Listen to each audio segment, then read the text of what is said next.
आज हम बात करेंगे खट्टे मीठे अंगूर के बारे में, जिसका स्वाद तो हर किसी को भाता है। लेकिन अगर किसान भाइयों इसकी खेती आप अच्छे से करेंगे तो आपकी जेब को भी अंगूर खूब भाएगा। इसके अलग अलग कौन सी किस्में हैं जिन्हें आप अपना सकते हैं, जिनकी खेती कर सकते हैं। मसलन अगर हम बात करें थॉमसन सीडलेस की या फिर रेड ग्लोब की, ये बहुत ही अच्छी किस्में हैं जिन्हें किसान अपनाकर काफ़ी लाभ कमा सकते हैं। तो चलिए विस्तार से देखते हैं इस रिपोर्ट को।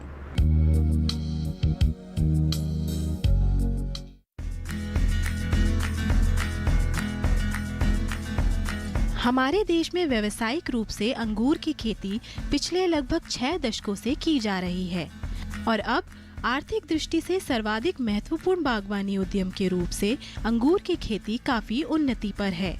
आज महाराष्ट्र में सबसे अधिक क्षेत्र में अंगूर की खेती की जाती है तथा उत्पादन की दृष्टि से ये देश में अग्रणी है। भारत में अंगूर की उत्पादकता पूरे विश्व में सर्वोच्च है। उचित कटाई छटाई की तकनीक का उपयोग करते हुए मूल वृंतों के उपयोग से भारत के विभिन्न क्षेत्रों में अंगूर की खेती की व्यापक संभावनाएं उजागर हुई हैं। भारत में अंगूर की खेती अनूठी है क्योंकि ये उष्ण शीतोष्ण सभी प्रकार की जलवायु में पैदा किया जा सकता है। अंगूर एक स्वादिष्ट फल है। भारत में अंगूर अधिकतर ताज़ा ही खाया जाता है।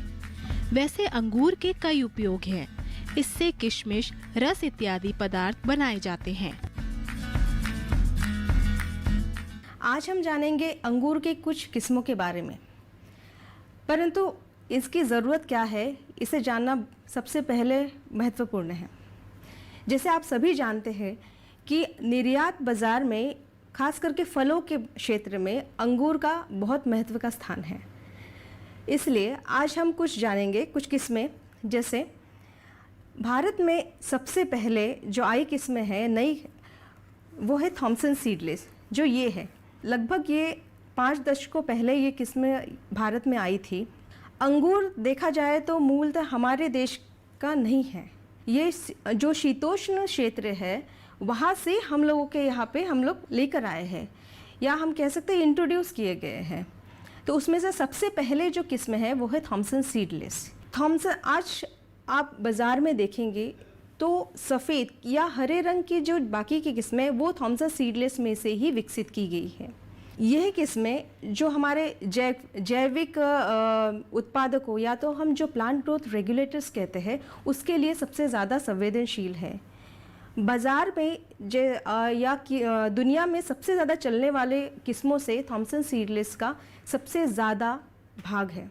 भारत में से जो हम निर्यात कर रहे हैं किस्में, उसमें लगभग 90% से ज़्यादा थॉमसन सीडलेस का उपयोग है। यह एक सीडलेस या बीज रहित किस्में है, हरी कलर की है, परंतु ये जो जैविक या कि वह प्लांट ग्रोथ रेगुलेटर्स की बात की है उससे सबसे ज़्यादा संवेदनशील है। लोगों की मांगे उसके अनुसार इसका आकार बढ़ाया जा सकता है। यही वैरायटी ताज़े खाने के उपयोग में या इससे आप किशमिश भी तैयार कर सकते हैं। पर फ़र्क केवल ये है कि किशमिश बनाने के उपयोग से जब ये लगाई जाती है तब इसमें प्लांट ग्रोथ रेगुलेटर्स का उपयोग नहीं किया जाता है। दो नुकसान ये ऐसे है कि उसके उपयोग से इसकी जो त्वचा है वो मोटी हो जाती है, जो खाने की लोग इतना खाने को पसंद नहीं करते।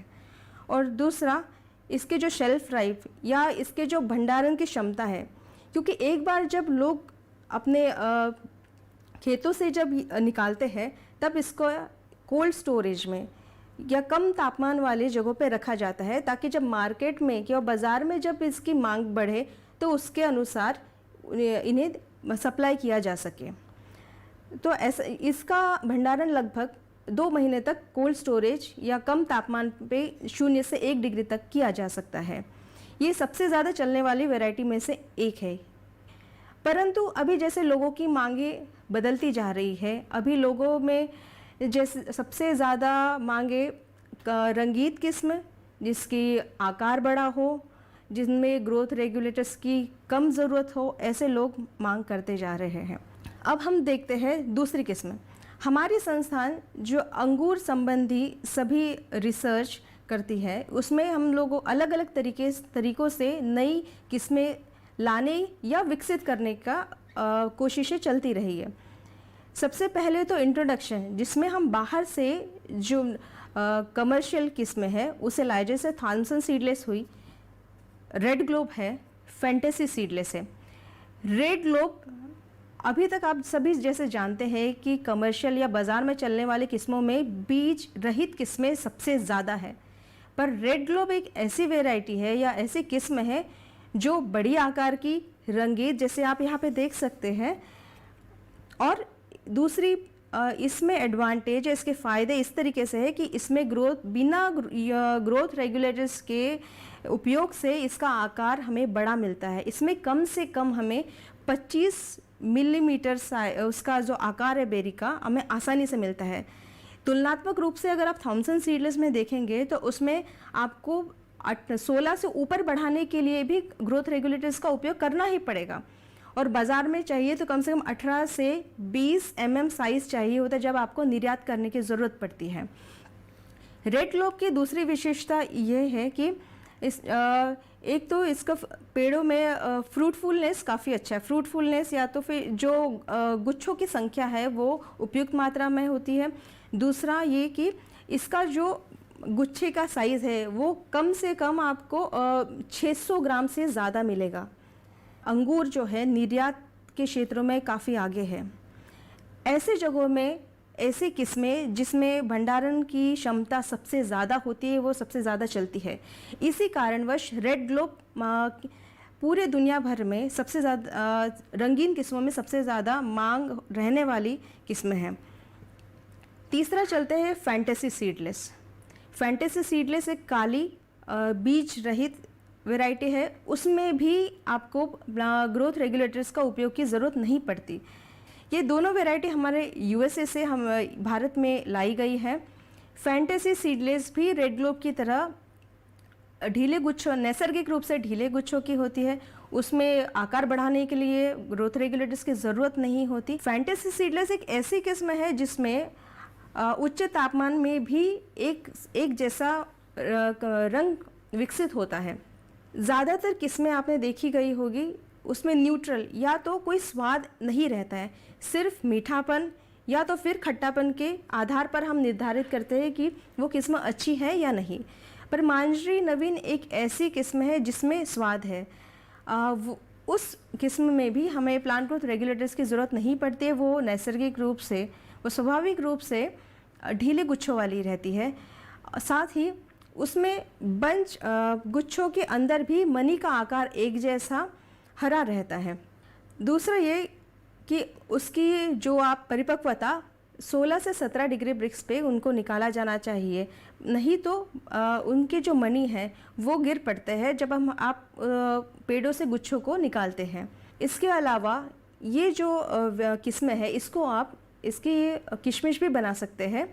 किशमिश बनाने का फ़ायदा ये है कि उसमें जो स्वाद है उसमें और भी उभर के आता है, तो वो फ्लेवर्ड किशमिश की तरह भी इसे लोगों में ये काफ़ी प्रचलित होती है। इस किस्म की दूसरी विशेषता है कि ये कम दिन लगने वाले, इसकी परिपक्वता कम दिनों में आ जाते हैं। ये लगभग 110 दिन में इसकी परिपक्वता आती है। ये जो किस्म है ये सेंटेनियल सीडलेस नामक एक वैरायटी से निकले गए क्लोनल चयन के द्वारा। इसी तरीके से दूसरी किस्म है मांजरी किशमिश, जिसे हम ताज़े खाने के लिए नहीं बल्कि मांजरी नवीन में वो पूरी तरीके से ताज़े खाने के लिए उपयोग में लाई जाती है, पर मांजरी किशमिश उसका उद्देश्य केवल और केवल किशमिश बनाने के लिए इसे तैयार किया गया है, जो कि एक क्लोनल चयन की प्रक्रिया से किशमिश रोजाविस नाम की रोज़ कलर या गुलाबी रंग की एक किस्म है उसमें से बनाई गई है। ये हरे रंग की है। मनी बड़े आकार के नहीं बल्कि 12 से 14 mm के आकार के रहते हैं। इसमें ग्रोथ रेगुलेटर्स के उपयोग की ज़रूरत नहीं क्योंकि इसका उद्देश्य खाने के लिए नहीं है। इसमें जो गुच्छों की संख्या है वो बहुत अधिक मात्रा में होता है। कहा जाता है कि जब 4 किलो ताज़े खाने के ग्रेप्स या अंगूर से आप 1 किलो किशमिश बना सकते हैं, परंतु ये किस चीज़ पर निर्भर होता है कि उसमें जो चीनी की मात्रा होती है जो ताज़े खाने अंगूर है उसके ऊपर से इसे हम निर्धारित कर सकते हैं कि उसमें से किशमिश रिकवरी कितना होते हैं। लगभग 26 से 27% हमें किशमिश रिकवरी मिली है, बल्कि थॉमसन सीडलेस में 24 से 25% ही रहती है। अगर आप देखेंगे तो केवल 1 या 2% का ही आप फ़र्क देखेंगे। परंतु जब आप इसका मुनाफे के दृष्टि से देखेंगे तो 1 एकड़ में थॉमसन सीडलेस से आप 2.5 से 3 टन किशमिश तैयार कर सकते हैं।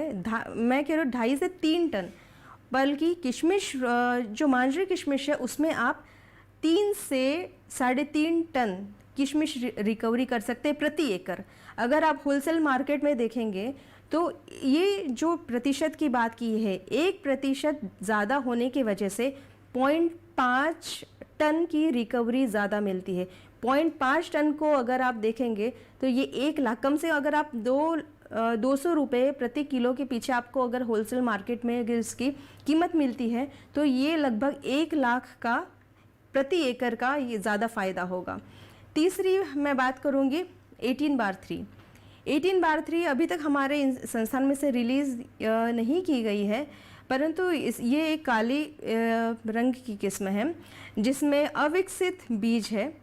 इसमें इसकी विशेषता यह है कि इसमें घड़ों की या गुच्छों की संख्या काफ़ी अधिक मात्रा में होती है। अभी तक हमने ऐसी किस्मों के बारे में जाना जो खाने के उपयोग के लिए या तो फिर किशमिश बनाने के लिए, परंतु इसके अलावा ऐसा भी क्षेत्र है जिसे हम या तो जूस पर्पस या तो वाइन के लिए बोला जाता है। पर वाइन के, हमारे देश में वाइन के लिए इतना ज़्यादा भार नहीं दे सकते हम, पर जूस जो है उसके लिए एक वैरायटी बनाई गई है जिसे हमने नाम दिया है मांजरी मेडिका। मांजरी मेडिका ये ब्लैक चंपा और थॉमसन सीडलेस में से संकरित एक किस्म है। ये एक जूस के उद्देश्य से बनाई हुई किस्म है।